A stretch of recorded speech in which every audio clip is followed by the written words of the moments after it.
시간이 있었어요? 뭐 가족 여행을 가든지 뭐 1박 2일 놀든지 집에서 퍼즐로 누워있든지 이런 얘기를 하면 더 마음이 아파지나요? 앞으로 더 힘들어질 거예요. 계속 점점 더 바빠질 거고요. 그리고 이제 고등학교 졸업하면 더 바빠질 거예요. 또 놀면서 또 할 수 있고요. 어차피 힘든 거 좀 이미 피할 수 없는 거고요. 좀 즐겁게 할 수는 없겠지만 최대한 즐겁게 한번 만들어 봅시다. 자, 페이지 보시면 112페이지라고 했죠? 아까 봤던 거.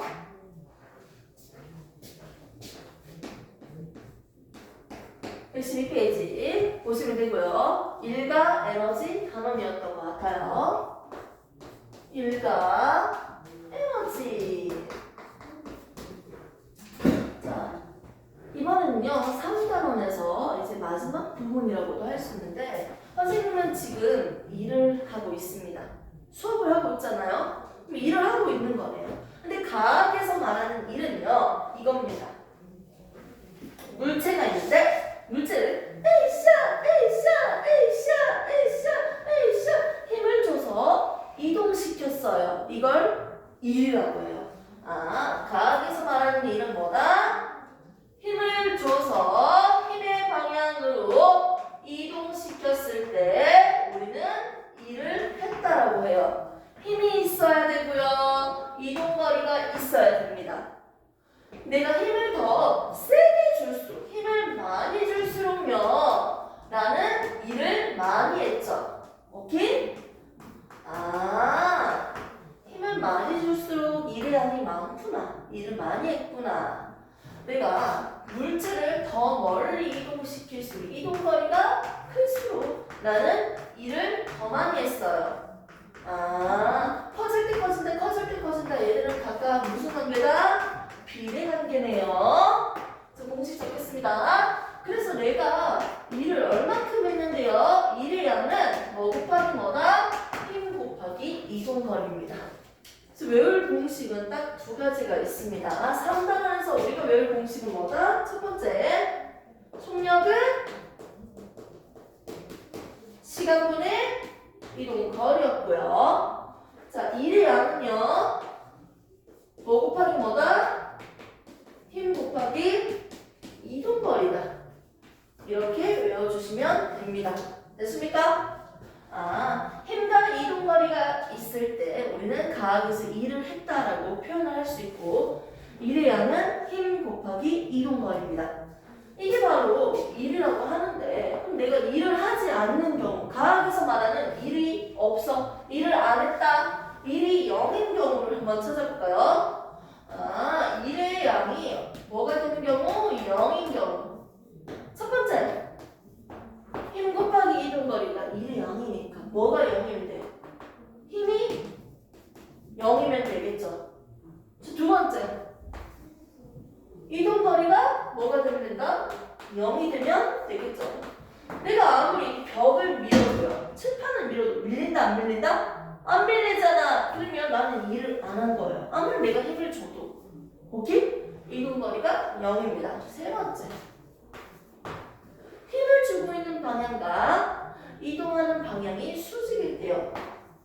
이게 무슨 말일까요? 힘의 방향과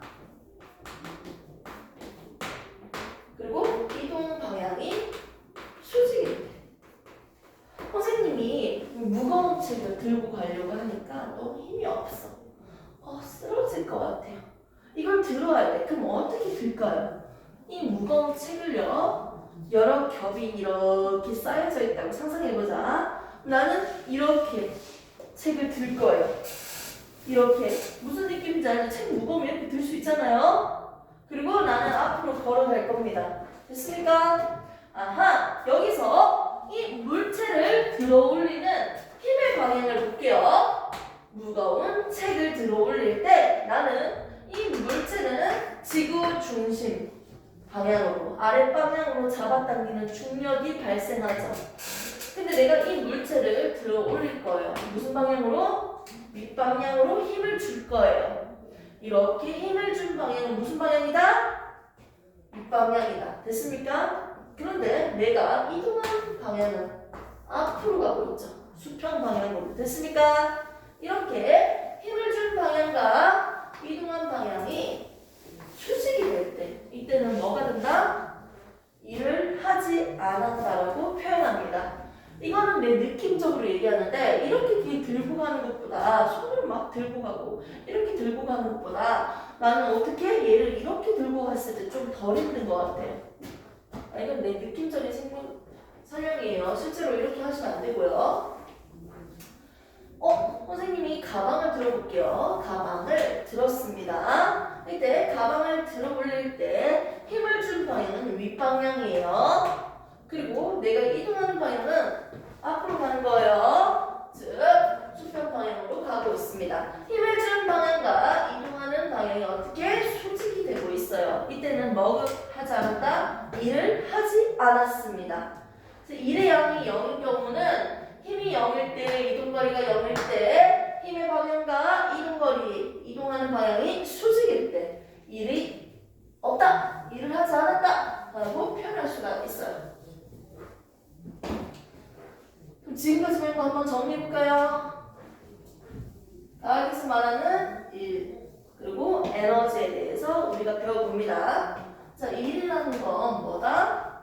힘과 이동거리를 나타낼 수 있는데 내가 한 일의 양을 어떻게 표현한다? 힘 곱하기 이동거리로 계산할 수 있습니다. 이때 일을 하지 않은 경우는 첫 번째 뭐라고 했어요? 힘이 0일 때. 두 번째, 내가 이동거리가 없을 때 일을 하지 않았다라고 하고요. 세 번째, 힘의 방향과 그리고 이동거리의 방향이 어떻게 수직일 때를 우리는 일이 0이다, 일의 양이 0이다라고 표현할 수 있습니다. 그럼 실제로 내가 일을 하는 것들에 대해서 한번 계산을 해봐야 될 거 아니야. 내가 어떤 일들을 하는지 두 가지로만 한번 그림을 그려볼게요. 첫 번째, 하나의 물체가 있는데 이 물체를 옆으로 밀었어요. 됐습니까? 밀어주는 경우 한번 풀어볼 거고요. 두 번째, 하나의 물체를 어떻게 내가 위로 들어 올리는 경우로 한번 일의 양을 계산을 해볼 거예요. 지구는 둥글고요. 지구 중심으로 잡아당기는 중력이라는 게 존재합니다. 맞죠? 이 중력이라는 방향은요. 방향이 어디예요? 중심 방향이에요. 지구에서는 이 중력의 크기 방향이 중심 방향이에요. 연직 방향이라고 하죠. 연직 아랫 방향으로 작용합니다. 연직, 내가 밟고 있는 땅, 원에 대한 접선이죠. 이 지표에 대해서 어떻게 수직이죠. 이게 연직이잖아. 연직 윗방향도 있고 아랫방향도 있잖아. 아랫방향이라고요. 됐습니까? 지구 중심 방향입니다. 방향은 이 중력의 크기는 뭐라고 했습니까? 그 물체의 무게였어요. 무게는 결국 물체가 가지고 있는 고유한 양, 질량에다가 지구니까 9.8m/s 제곱이라고 중력 가속도를 아무튼 곱했던 기억이 있어요. 질량 곱하기 뭐다? 9.8을 해주면 물체의 무게를 계산할 수가 있네요. 지구 중심으로 잡아당기는 힘이 있다고요. 이 힘이 얼마라고요? 물체의 무게라고요. 그럼 한번 볼게요. 나는 이 물체의 무게를 한번 보고 싶은데요. 얘 질량이 10이에요. 10kg. 이 물체의 무게는 얼마일까요? 계산한다면 지구 중심에서 잡아당기는 힘이 얼마예요? 9.8 곱하기 10이니까 얼마? 98 뉴턴이에요. 무게는 얼마? 98 뉴턴이에요. 지구 중심에서 잡아당기는 힘의 크기가 얼마라고요? 98 뉴턴이라고요. 됐습니까? 이렇게 보시면 됩니다. 얘도 마찬가지로요. 질량이 10이니까요. 지구 중심에서 잡아당기는 크기, 중력의 크기 얼마나? 98 뉴턴이에요. 물체의 무게가 얼마라고요? 98 뉴턴이에요. 됐습니까? 이렇게 출발해 볼게요. 이 상태에서 먼저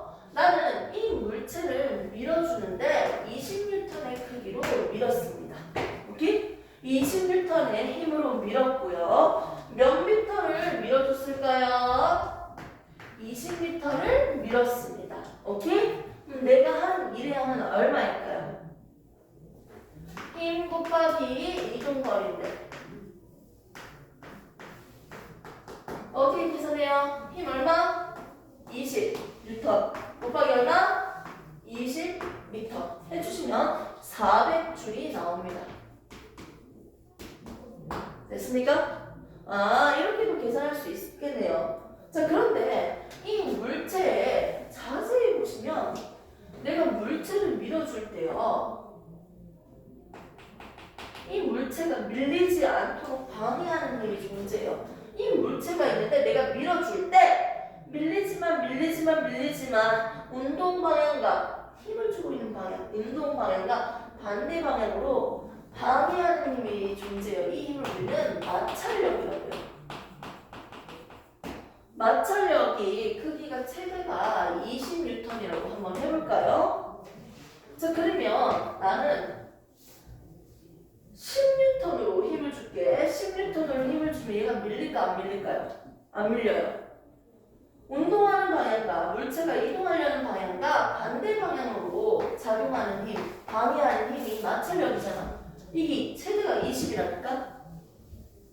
그럼 내가 10N만큼의 힘을 줬어? 에이샤 밀었는데도 꿈쩍도 안 해. 왜 꿈쩍 안 해요? 마찰력이 얼마니까요? 내가 밀어주는 힘 크기가 얼마다? 10N을 준다면 얘는 왜 안 움직일까요? 반대 방향으로 방해하는 힘이 얼마가 되니까요? 10N이 되니까요. 오케이? 내가 만일 얘를 15N으로 밀었어. 근데 얘가 안 밀렸어. 그 이유는 뭐다? 반대 방향으로 방해하는 힘이 얼마다? 마찰력이 얼마다? 15N이니까요. 됐습니까? 선생님, 마찰력 20이라면서요. 최대일 때 20이라고요. 선생님, 그러면 얘 항상 20이어야 되는 거 아니야? 마찰력? 만일 왼쪽으로 반대 방향으로 방해하는 힘이 20 항상 똑같다면요. 이 물체는 뒤로 움직이겠지. 내가 힘을 주는 방향과 반대 방향으로 더 큰 힘이 있다고 생각한다면 이 물체는 오히려 반대로 이동하겠죠. 하지만 내가 밀어줬을 때 얘가 움직이지 않고 정지되어 있는 거니까 내가 밀어주는 힘만큼 반대 방향이 작용했다는 거죠. 그래서 마찰력이 10 이렇게 볼 수 있겠네요. 아무튼 운동하는 방향으로 힘을 준 방향으로 반대 방향으로 방해하는 힘이 마찰력인데요. 10N, 15N 줬는데도 역시나 안 움직여요. 마찰력 때문에. 그럼 얘는 최대의 마찰력이 20N만. 18N 줘도 안 움직여. 19N 줘도 안 움직여. 20N 주면 이제부터 움직이기 시작할 거예요. 최대 마찰력 방해하는 힘이 20N이라고 했잖아요. 근데 내가 얘를 움직이기 위해서는요, 최소한의 힘이 얼만큼 필요해요? 얘를 움직이기 시작하기 위해서? 최소한 마찰력의 크기만큼은 힘을 줘야 되잖아요. 20N부터 이제 움직이기 시작할 거잖아. 맞죠? 그래서 물체를 밀어줄 때는요, 이 힘을 우리는 마찰력이라고 적어서 풀면 됩니다. 마찰력 곱하기 이동거리로 계산하면 된다. 됐습니까? 물체를 밀어줄 때 일의 양을 계산하기, 물체를 들어 올릴 때 일의 양을 계산하기. 첫 번째 경우는요, 힘 곱하기 이동거리에서 힘을 뭐로 갖다 놓고 계산한다? 마찰력이라고 갖다 놓고 계산을 하시면 됩니다. 자, 두 번째, 물체를 위로 들어 올리는 경우를 한번 보도록 할게요. 얘 질량 그대로 해야죠. 10kg입니다. 그러면 아랫방향으로 잡아당기는 중력의 크기가 얼마라고요? 98N이라고요. 잘 봐요. 얘가 98N인데 내가 이걸 들어 올리기 위해서 어떻게 힘을 줘야 될까? 윗방향으로 물체를 들어 올려야겠지. 자, 그러면 언제부터 얘가 들어 올려질까요? 아랫방향으로 잡아당기는 힘이 98N이니까 얘를 들어 올리기 위해서 최소한으로 필요한 힘의 크기는 얼마가 돼야 돼요? 98N의 힘은 있어야 돼요. 최소 98N으로 위로 98N으로 힘을 줘야지 이제 들어 올려지기 시작한다고요. 들어 올려지기 시작한다고요. 내가 10N으로 아무리 위로 잡아당겨도 밑에서 잡아당긴 힘이 더 크니까 얘가 위로 들어올려지겠어요? 안 올려지잖아. 그래서 이 물체를 들어 올리기 위해서는요, 최소한으로 필요한 힘이 얼마다? 98N인 거예요. 오케이. 자, 여기서 얘는 몇 미터 들어 올릴 거냐면 30m를 들어 올릴 겁니다. 자, 계산해볼까요? 힘 곱하기 이동거리로 우리가 일의 양을 계산할 수 있는데, 이때 힘은 얼마가 된다? 역시 물체의 무게로 최소한의 이 물체의 무게 질량이 10이고요. 9.8 중력 가속도 곱했죠? 이걸로 곱해지는 무게, 이 물체 아랫방을 잡아당기고 있는 힘, 이 무게, 최소한의 이 무게만큼의 힘을 줘야 됩니다. 힘 자리에 무게를 적으시면 되고요. 이동거리는 뭐다? 이 물체를 들어올린 높이다. 이렇게 보시면 되죠. 두 가지 일량을 계산할게요. 밀었을 때 이때는 마찰력 곱하기 이동거리로 계산하면 된다. 물체를 들어 올릴 때는 이 물체의 무게 곱하기 높이로 계산하면 일의 양을 계산할 수 있다. 그래서 98N 곱하기 30 해주시면 일의 양이 나옵니다. 그리고 일의 양으로 했을 때 선생님 아까는 어떻게 계산했어요? 4배 줄이라고 했죠. 줄. 단위는 줄로 쓸게요. 줄. 계산해서 줄 붙여주시면 됩니다. 일의 단위와 에너지의 단위는요, 옆에 줄을 쓸 거예요. 줄.